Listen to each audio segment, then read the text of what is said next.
पहले ही अनुराग और मेरी बातचीत फिर शुरू हुई और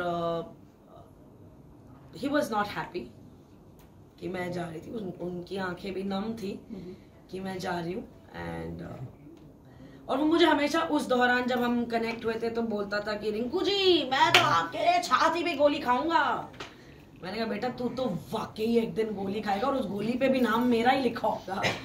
सो बट एंड फिर वो जो भी बीच में कुछ हुआ विच आई स्टिल होल्ड इट, जो मैंने अनुराग से हमारी दोबारा बातचीत स्टार्ट होने पर भी बात की कि तुमने कभी अपने के लिए you were not apologetic to the host, to the platform. Ma'am Munawar को लेके काफी बातचीत हो रही है, कई सारे रिलेशनशिप उनके निकले, अनस्टेबिलिटी। हाँ, तो उस पर आप क्या कहना चाहेंगे?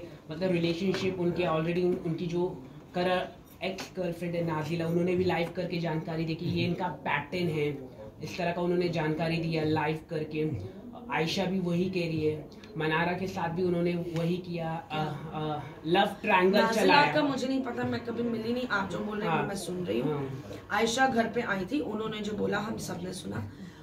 मुनव्वर के बारे में अगर मैं बोलूं, जिस दिन नाजिला आई और सबका ऐसे था भाई ये कौन है, तो जो उन्होंने हमें बताया उस दौरान, और तुरंत ही, ऐसा नहीं कि कोई 2 घंटे सोच विचार करके, बिल्कुल वो जब आर्काइव रूम से वो नाजिला और मनारा निकले तो उन्होंने, क्योंकि वाइल्ड कार्ड एंट्री थी तो सब एक्साइटेड थे कि कौन आया टाइप्स।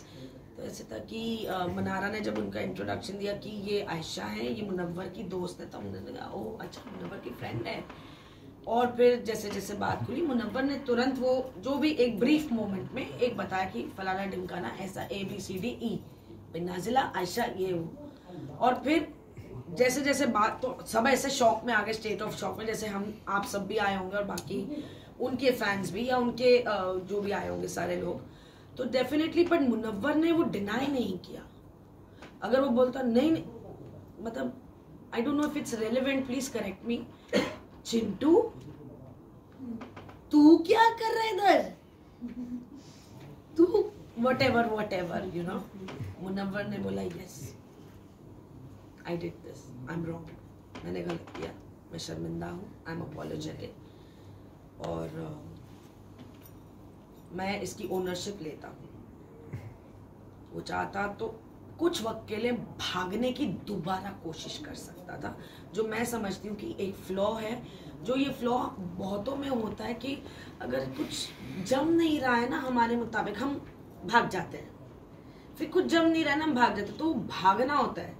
पर ये नहीं जम रहा है ना, कोई दिक्कत नहीं है, सल्टा दो ना कि भाई अपना नहीं जम रहा है, okay but good, you are on your path, I am on. पर वो भी नहीं क्लोजर, ये भी अधूरा, यहाँ you know it doesn't work. फिर तो वो बिग बॉस का घर है भाई, अब तुम बाहर तो भाग रहे थे, अब तुम बिग बॉस के घर आ गए, बिग बॉस ने बोला ये लो अब सल्टाओ अपनी जिंदगी। लेकिन मुनावर को जितना आप क्लोजली जानती हो, अगर आपको उससे पूछा जाए कि मुनावर क्या सच में आयशा के साथ मतलब प्यार में है, मोहब्बत में है, क्योंकि उन्होंने लास्ट एपिसोड में निकाह की भी बात की, हालांकि ये बात कल वीकेंड के बारे में चर्चा में जरूर आई थी। देखो मुझे वो उतना नहीं नॉलेज है उस चीज के बारे में हालांकि आयशा ने ये बोला था। तो अब क्या है ना कि अगर एक लड़की आके ये बात बोल रही है कि उसने ये बात बोली है, अच्छा तो शायद फीलिंग्स होगी, भाई मैं कौन हूँ बोलने वाली कि वो झूठ बोल रहा है, ये तू झूठ बोल रही है। उनके 1-on-1 उनकी 2500 बातें हुई हैं, वो 2500 बातें मुझे नहीं पता। अब उस 2500 में ये भी एक बात हुई है, तो भाई वो 2400 बातें जो हुई है या व्हाटएवर 2499 जो बात हुई है, यहाँ तक पहुँचने की तो कुछ बातें हुई होंगी जो ये बात की है। मैम उन्होंने अपने बच्चों को लेके भी झूठ बोला है कि आयशा ने जो उनका बेटा है उनको लेके भी उन्होंने झूठ बोला है कि 6 महीने से वो रह रहा है, लेकिन असल में वो 1 हफ्ते पहले रहने आया, ऐसा आयशा ने खुद बताया।